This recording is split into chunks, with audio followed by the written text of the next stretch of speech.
I'm Lily Benita, and I'm 30 years old. I measure my life in small domestic rituals, the way our kettle thrummed exactly once before boiling, the way Noah's keys clinked against the blue ceramic dish by the door, the IKEA table we promised we'd replace when things calmed down. They never do. They only change costumes. 2 weeks before everything detonated, Noah sat me at that same IKEA table, hands clasped like he was defending a thesis. He'd been using that tone lately, precise, gentle, careful with his words, the way you are careful with glass. I feel like I've never been on my own, Lily, he said, eyes fixed on a water ring in the wood. Parents to dorms to us. I need to know who I am when I'm not somebody's boyfriend. The sentence landed like cold rain down the back of my shirt. Not a thunderclap, something quieter, more efficient. I ask the question anyone asks when the ground gives way. Is there someone else? His face arranged itself into ethical outrage. No, this isn't about anyone. It's about me, autonomy, being truly independent for the first time. He even smiled sadly, like he was delivering a kindness. I nodded because that's what love thinks it's supposed to do. We don't grip. We open our hands. I helped pack his books. I labeled the boxes. I drove him to the short-term rental he found in the Pearl, an artist's space with skylights that leaked. He hugged me at the door, eyes bright, and whispered, I hope we can find our way back when I figure things out. For the next 2 weeks, my phone pulsed with tidiness. Morning, from Noah at 8:02. How was work? At 6:37. Little lifelines dressed as courtesy, enough to convince me this was a hallway, not a door slam. The night before it happened, I stood in our kitchen in southeast Portland and missed the sound of his keys in the dish. I missed the hiss of the kettle. I missed the future we'd circled in pencil. House hunting after his defense. A courthouse wedding because we'd both admitted we hate crowds. I fell asleep on the couch to the blue light of other people's dinners. The next morning, a notification found me before coffee. Miranda, an old friend from college, had tagged me in a Facebook post. Isn't this Noah? I tapped. The world narrowed. Noah stood in a white-walled gallery beside Dr. Julia West, that visiting scholar who'd been co-supervising his dissertation through the joint program. I'd met her 3 times across 6 years. In the photo, Julia's hand angled forward, the diamond catching light like a small, pointed argument. Noah's caption read, She said yes. Can't wait to spend forever with my brilliant fiancé. I didn't breathe for a full minute. The timestamp said 6 hours ago. I scrolled through the comments until the names blurred. His cohort, her colleagues, an aunt with an army of heart emojis. The congratulations stacked like confetti over a crime scene. My mind tried to stitch rationality out of smoke. 2 weeks. Even the ring alone, none of this could be spontaneous. My thumb hovered over the keyboard. I'm not proud of what I wrote, but shame felt useless against a lie that neat. I typed 2 words. Found yourself? Within the hour, my phone became a siren. Shares. Replies. Someone dug up our Valentine's post from 5 weeks earlier, where he'd written about a love that feels like home. Screenshots of our lease renewal, signed 6 weeks ago. A text from him 11 days before the breakup. Can't wait to spend forever with you, too. Strangers stitched them side by side with the engagement photo.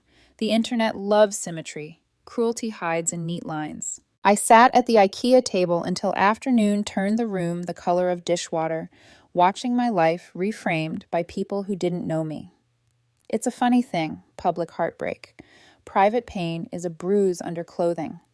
Public pain is someone tapping the bruise and asking if it hurts.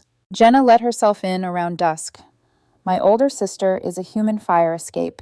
Every time a building in me has burned, she's been the latter. She took in my unwashed hair, the stiff way I was holding my jaw. This isn't about you not being enough, Lil, she said, unclasping my phone from my hand. This is about him being too cowardly to say what was actually true. What is actually true, I asked, because the caption says forever. Jenna looked at the ring again, the gallery white, the way his hand sat on Julia's waist like he'd practiced. The true thing is timelines don't lie. Nobody gets engaged 2 weeks after needing to be alone unless they already had a safety net. Maybe he drifted into it. Maybe it's been months. Either way, he wanted you to bless the narrative. I laughed, ugly and short. Wanted me to be a character witness at my own funeral. You won't be, she said simply. We're going to do what we always do. We're going to look at the facts. It was past midnight when the messages shifted from pity to pattern, a DM from a woman I didn't recognize. Hey, you don't know me. You should talk to someone named Kayla. There was a username attached. Jenna raised an eyebrow. We're following this thread. I wanted to sleep. I wanted to unsay my comment. I wanted to rewind to the moment before Miranda tagged me so I could turn off my phone and keep a few more hours of pretending. Instead, I wrote to the stranger named Kayla and said, I'm Lily. What do you know? While we waited, Jenna made tea, and I stared at the space by the door where the blue ceramic dish sat empty. It's ridiculous what you grieve. A clink? A routine? The promise that one of you will get the kettle before it screams. Grief is a house full of objects that believe the same future you did. Do you think Julia, was feeding him the lines? I asked. The word feeding tasted wrong and right at once. Jenna shrugged. Maybe. Maybe he found the lines on his own, but he rehearsed them with someone. Kayla replied at 1:14 a.m. He did this to me. Same words, same timing. Said he needed to be alone. 2 weeks later, he accidentally fell in love with someone from his department. I felt my lungs remember how to release air. Relief is a traitor. It doesn't mean you're okay. It means you're not crazy. Kayla asked if we could talk tomorrow. Jenna squeezed my shoulder, reading the message over my arm with the choreography of sisters who've been through too many small apocalypses together. There it is, she murmured. Echoes. I lay in bed with the phone face down on the nightstand, as if the absence of light could quiet what lived inside it. I replayed Noah's hands, careful on the cardboard boxes, the softness in his voice when he spoke about independence, the text the next morning. Morning. Like nothing had detonated between us. I heard the squeak of our kettle's handle. I heard the clink that didn't come. I heard the words he'd chosen that day at the table. I need to know who I am. Maybe the truest thing is that he already knew, and he needed me not to know it yet. Before I fell asleep, something flickered at the edge of memory. Julia at a reception last winter, a small crowd in the corner. I'd gone to say hello, balancing a paper plate of grapes and cheese cubes, and caught a sentence trailing off in her silvery voice. The illusion of safety. I'd laughed, said something about academia and its dramatic metaphors. She'd smiled at me like a cat observing glassware. I set my plate down and forgot the moment until now. In the morning, the Post had accumulated a new layer, op-eds in miniature under my 2 words. Strangers argued ethics in the comments, while I brushed my teeth with a hand that wouldn't stop shaking. Someone had turned my "found yourself" into a meme and used it to caption photos of lost socks and misplaced cats. If a thing is small enough to be funny, people will laugh it into vanishing. At 9:03, my phone buzzed with a number I didn't know. I let it ring out, then opened a text from Noah instead. Can we talk later? I know how this looks. I stared at those 7 words. They were precise. They were careful with glass. Jenna, reading over my shoulder, raised a brow. He knows how this looks, not what it is. What do I say? My sister handed my phone back the way a surgeon hands a scalpel. Nothing yet. We gather facts. We decide which story belongs to you. I put the phone face down again and went to the sink. The kettle hissed once, reflex in my hand, and then I turned it off. The house was quiet, and for the first time since the photo, silence made sense. 2 weeks is long enough for a narrative, not for a transformation. If that ring has a history, I'm going to find it. If the words were rehearsed, I'll trace the rehearsal hall. By noon, Kayla had sent a single line that cleaved the morning in 2. Check his old medium, 2 years ago. The dates matter. The dates always do. The next morning, the air in my apartment felt heavier than usual, like the walls had been listening. Jenna slept on the couch, one arm hanging over the edge, phone still glowing in her hand. She'd stayed up combing through Noah's old social media posts, the digital fingerprints of a man who wanted to appear enlightened, but kept recycling the same breakup speech every few years. I brewed coffee and scrolled through the link Kayla had sent overnight. It led to Noah's old Medium account. The first article's title blinked like a taunt. Reclaiming myself, how solitude opened me up to love. Publication date, exactly 2 weeks after his breakup with Kayla. The essay was everything you'd expect from a man who wanted to sound profound about cruelty. He wrote about the tyranny of dependency, about how true partnership is impossible without first achieving radical independence. He even mentioned an unnamed past relationship that taught me the value of detachment. Jenna read over my shoulder and snorted. Detachment? Try rehearsal. Kayla had been right. I could trace his emotional pattern with timestamps alone, each breakup justified by philosophy, each new love interest appearing precisely on schedule. I typed out a reply to Kayla. Did he ever mention a Dr. Julia West? Her answer came fast. No, but he talked a lot about a mentor who helped him see things clearly. That phrase chilled me. See things clearly. It was the same one he used when he left me. I remember him whispering, "This clarity is something I've never felt before." The overlap was too neat. Jenna pulled up archived versions of Julia's university lectures, half-hour talks she'd given on academic panels. In one titled Radical Unattachment, Reclaiming the Self in Modern Love, Julia argued that romantic dependency is a social construct rooted in fear. It sounded familiar, too familiar. Listen to this, Jenna said, replaying a clip. Julia's voice floated through the speakers, soft and hypnotic. When a woman detaches from a relationship, she is not leaving love, she's leaving illusion. I felt my stomach turn. That's exactly what Noah had told me before he left, word for word. For hours, Jenna and I dug through his posts, connecting dots until our heads hurt. Noah wasn't just echoing her theories, he was performing them. Every line he fed me was lifted, softened, and delivered as personal revelation. Julia was the ghostwriter of our breakup. By evening, Kayla asked if we could talk on the phone. Her voice trembled slightly, like she'd rehearsed this conversation in her head for years. He did this to me too, Lily, word for word. He said being single was a moral experiment, that relationships were distractions from our higher selves. She paused, and then, exactly 2 weeks later, he posted a photo with a teaching assistant, said she helped him see things clearly. I exhaled. Did you ever confront him? I tried, she said softly. He told me it was all coincidence, that my pain was proof I still had unresolved attachment. He made me feel small for caring. Her voice cracked. I knew that tone too well, the one where shame and disbelief occupy the same breath. When we hung up, Jenna was pacing the living room. He's been doing this for years, Lil. Same story, different girl.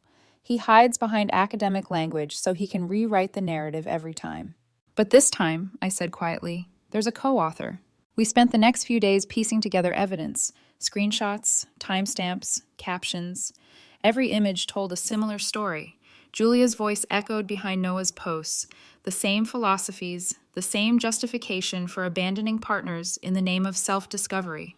Then, on the third night, my inbox pinged with a message from an unknown account. The subject line read, "You don't know me, but you need to see this." Inside were 3 attached PDFs. They were emails, private exchanges between Noah and Julia. The earliest was dated 4 months before our breakup. The subject, that conversation about leaving her. The words froze me. Noah wrote, "I feel guilty about the timing. She's been good to me." Julia replied, "The kindest thing you can do for both of you is to end this cleanly. Let her think this is about your personal growth. 2 weeks of distance will make it believable." I stared at the screen so long the words started to blur. Every carefully chosen sentence, every controlled tone at that IKEA table, it wasn't spontaneous honesty, it was strategy. Jenna slammed her palm against the table. "They planned it. They planned your heartbreak like it was an academic project." I nodded, but the nod didn't feel real. Somewhere in my head, I could still hear Noah saying, "This isn't about someone else." It always had been. That night, I couldn't sleep. Every memory replayed itself out of order. The quiet way he folded his clothes, the soft voice saying, "You'll understand someday." The morning texts that now felt like placeholders. By 2 a.m., I was sitting on the floor with my laptop open, scrolling through the attachments again, searching for something I missed, some line that would make it make sense. But it only got worse. There were dozens of emails, Julia coaching him through the breakup, discussing how to control the narrative. "Frame it as self-actualization," she wrote. "If she believes this is her fault for holding you back, you'll both walk away looking noble." My throat burned. I copied the files to a private drive. Jenna found me like that in the morning, still in yesterday's clothes, red-eyed and shaking. "Lil, she whispered. He didn't just cheat, he studied how to do it without guilt. I looked up at her, and she taught him. Jenna's face hardened. Then it's time they both learn what accountability looks like. She took my laptop gently, like she was carrying evidence to a courtroom. Get dressed, she said. We're filing a report. As I watched her leave the room, I realized something I hadn't felt since that day at the table, a pulse of control, maybe tiny, but mine. Because this time, I wasn't the one searching for myself. This time, I was the one being found. When you discover the person who shattered your heart did it with a syllabus, it changes the flavor of grief. It stops being heartbreak and starts feeling like research theft, except the stolen material is your life. Jenna drove me to this campus that morning, her voice steady but furious. We're not here for revenge, she said. We're here for record. She carried a thumb drive with all the emails, dated screenshots, and the Medium post timeline neatly organized. My sister is the kind of woman who alphabetizes her rage. At the university office, the clerk recognized Julia's name immediately, a flicker of nervous recognition that told us this wasn't the first whisper.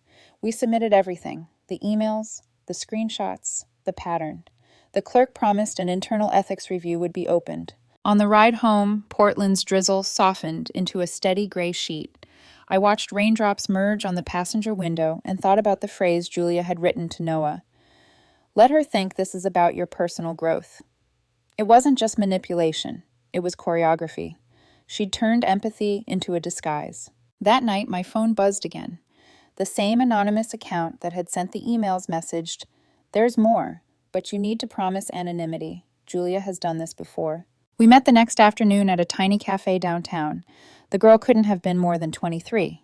Nervous, hands trembling over her latte. She introduced herself as a graduate student from Reed College, part of the same mentorship program Julia led. She does this to women too, the student said quietly, not just male partners. She isolates her students from anyone she thinks distracts them, tells them emotional bonds are limitations. She calls it radical unattachment. I felt my blood go cold. She uses that phrase in her lectures. The student nodded. Yeah, but what she preaches isn't philosophy, it's control. She slid a small flash drive across the table. These are the internal reports the advocacy group kept. None of us could go public. She's tenured, and the department protects her, but someone needs to see it. Inside the folder were PDF transcripts of testimonials. Each story mirrored mine in eerie detail. A partner or student persuaded that love was a hindrance, convinced that independence required burning bridges. One file even referenced a pattern Julia used, a 2-week transition window. She framed it as a metaphysical detox. 2 weeks to reclaim autonomy before engaging with a new partner. I almost laughed. Metaphysical detox. My 2-week heartbreak had been somebody's teaching model. That evening, Jenna spread the new evidence across my dining table. She's been systematizing this, she said, eyes scanning each printout. Not just manipulative, institutionalized predation. I nodded. She weaponized feminism to justify betrayal. The words felt heavy leaving my mouth. I hated them because they were true.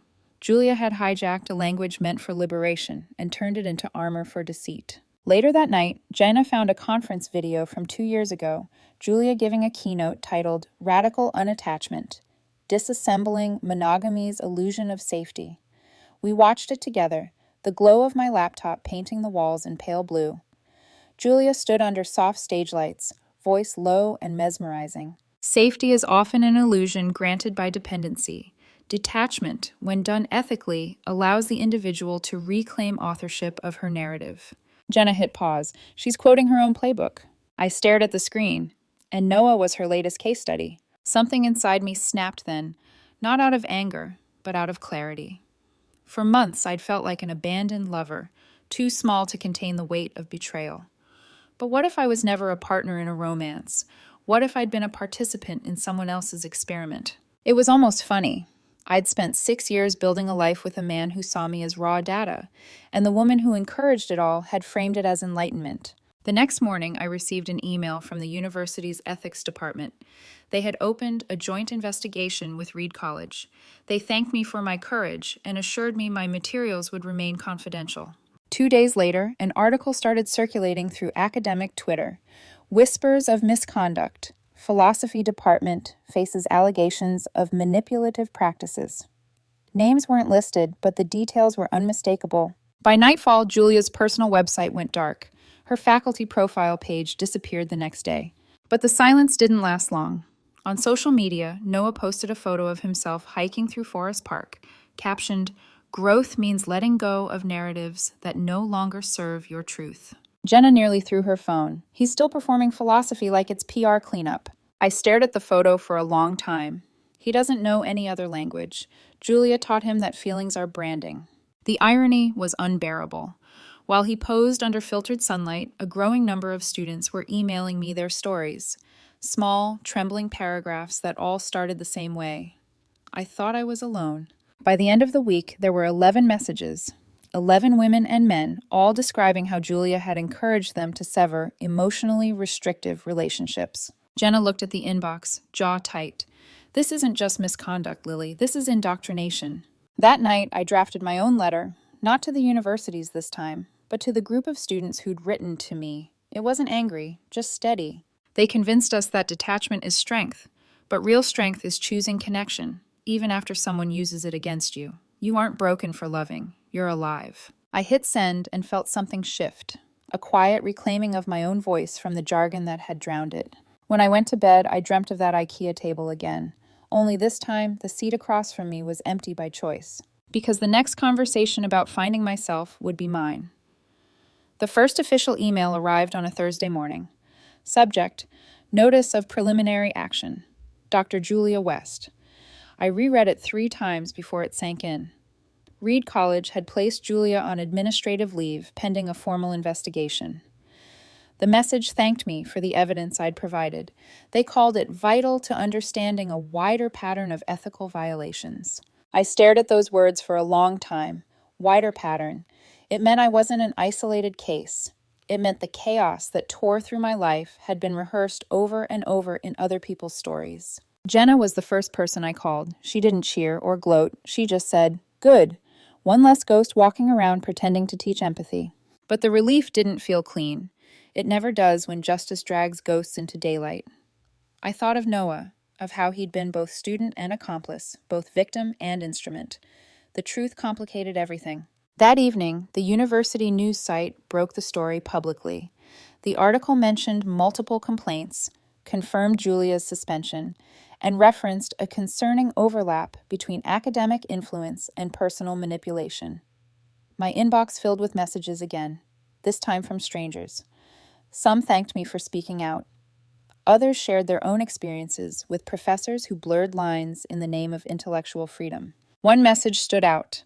It was from a woman named Marissa, another of Julia's former graduate students. "She told me once," Marissa wrote, "that emotional dependency is a disease women catch from men. She said the cure is solitude." I believed her for a year. Marissa's words hit hard.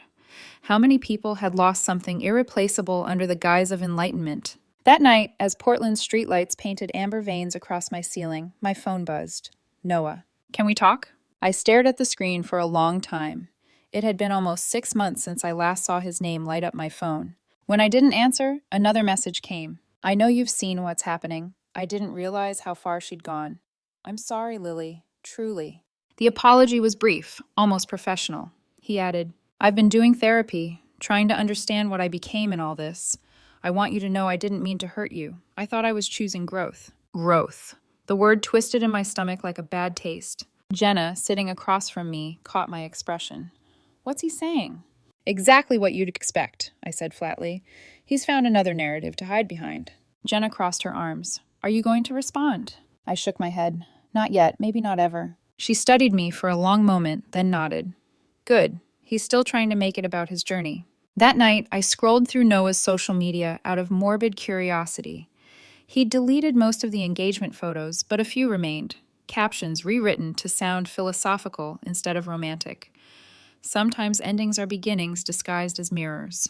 It was almost laughable. He still couldn't stop performing. Over the next few weeks, Julia's downfall deepened. Reed College announced a formal inquiry. 2 additional women came forward with near-identical stories. Someone leaked a portion of Julia's emails to the press. Phrases like dependency as theft of identity and the kindness of leaving first became headlines. Academic forums debated whether her theories were radical empowerment or refined abuse. Meanwhile, the comment sections turned Noah into a side character, one of Julia's proteges, they called him, her case study. I wondered how it felt for him to read that, to be publicly exposed, not as enlightened, but manipulated. I wanted to feel pity. I didn't. Instead, I took Jenna's advice and met with the university's investigator one last time. We went over the final details, and when I walked out of that office, I realized something strange. I felt lighter. Not healed, not whole, just unburdened. Healing doesn't feel like triumph, it feels like quiet. A week later, Noah's name flashed on my phone again. This time, not as a message, but as a voicemail. I hesitated, then pressed play. Lily, it's me. I saw what you did. I saw how you handled everything. I know I don't deserve forgiveness, but I miss talking to you. You always grounded me. Julia twisted things in ways I didn't see. I was lost. Please, can we just talk once? I need to make it right. His voice cracked halfway through. For a second, I almost felt the old ache again, the reflex to comfort him, to translate his guilt into progress. But then I remembered the emails, the photo, the plan. He hadn't been lost. He'd been guided, and he'd followed willingly. I deleted the voicemail. That weekend, I took the drive out to the coast alone, Cannon Beach, gray sky folding into gray sea. The wind was merciless, but it felt like clarity. For the first time, the silence wasn't heavy. It was honest. I stood there until the tide lapped over my shoes and whispered the truth I'd spent months avoiding. He didn't ruin me. He revealed me. When I came back home, the investigation was still unfolding. Julia's name had become a cautionary tale in academic circles. Noah's engagement had quietly dissolved. Julia's social accounts disappeared. Jenna called that night and asked, "So what now?" I looked around my quiet apartment. The same IKEA table, the same blue ceramic key dish. Only now, the space felt different. Mine. "I think I'm done chasing explanations," I said. "I just want to build something that doesn't need defending." Jenna smiled. "Then that's the real growth." It took me a moment to realize I was smiling too, because for the first time since all of this began, I wasn't reacting to Noah or Julia or anyone else's narrative. I was finally writing my own. It has been 7 months since the photo that rewrote my life. People always say time heals, but that's not true. Time only gives you distance, and distance gives you context. Healing is the work you do in between. I live in Bend now, a small apartment with pine shadows spilling through the blinds and mountains visible from the balcony if you stand on tiptoe. I took a communications job with an environmental firm. It's quiet, purposeful work, the kind that reminds you that not every choice has to mean forever. Some mornings I hike alone before dawn. The air up here is thin and clean. It doesn't carry other people's words. Somewhere along the trail, I stop thinking about what happened and start thinking about what didn't. The life I thought I lost, the version of me that only existed in someone else's philosophy. Every few weeks, a new update about the investigation surfaces online. Dr. Julia West officially resigned for personal reasons before the final report was released. Reed College confirmed her departure and acknowledged multiple credible accounts of coercive mentorship. Translation: she left before they could fire her. Noah vanished from public view soon after. He deleted every account, every essay, every trace of the man who built his identity on borrowed language. Then, one night, he came back, at least to my phone. A text message long and strangely formal. "Lily, I know reaching out might reopen wounds. I wanted to tell you that I finally understand what I did. Julia manipulated me, yes, but I also let her. I used her ideas to justify my cowardice. I hurt you and others because it made me feel righteous. I'm not asking for forgiveness, just acknowledgement that I'm trying to change." I read it twice, then handed the phone to Jenna over video call. She skimmed it, sighed, and said, "He still wants permission to feel redeemed." She was right. Every sentence still circled around his reflection. I didn't reply.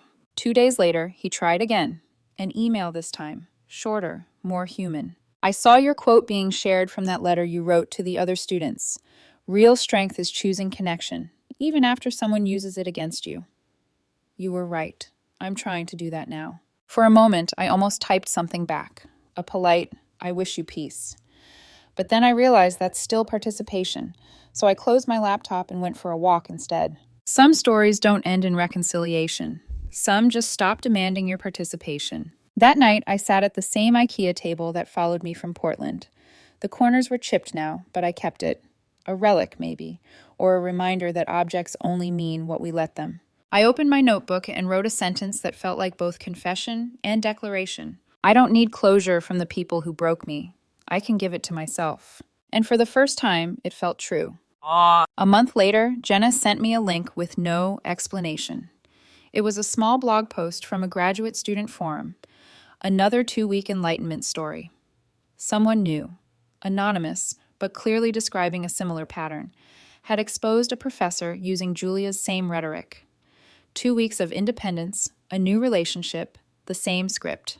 The post ended with, "She calls it self-actualization. I call it plagiarism of the soul." I stared at the line for a long time, equal parts disgusted and vindicated. The cycle had replicated, just not with Julia. Someone else had inherited her script. It confirmed what I already knew. Philosophies can outlive their authors if people find them convenient. But this time I didn't feel rage. I felt readiness. I wrote to the forum moderator, offered to connect the student with resources and advocacy groups. I told them, "You're not crazy. Patterns leave proof." That evening, I stood on my balcony, phone buzzing with thank you messages from people I'd never met. The mountains glowed pink under the fading sun. Somewhere below, the city hummed with quiet life. Ordinary, unremarkable, beautiful in its lack of theory. For so long, my story had been about betrayal, about people twisting truth into philosophy. Now it was about something else, reclamation. I'm not the girl who waited for someone to come home. I'm not the thesis in someone else's argument. I'm the footnote they didn't expect, the one that rewrites the conclusion. So here's mine. You don't need to find yourself in someone's absence. You can find yourself in your own presence, quietly, steadily, without permission. And sometimes that's the most radical act of all.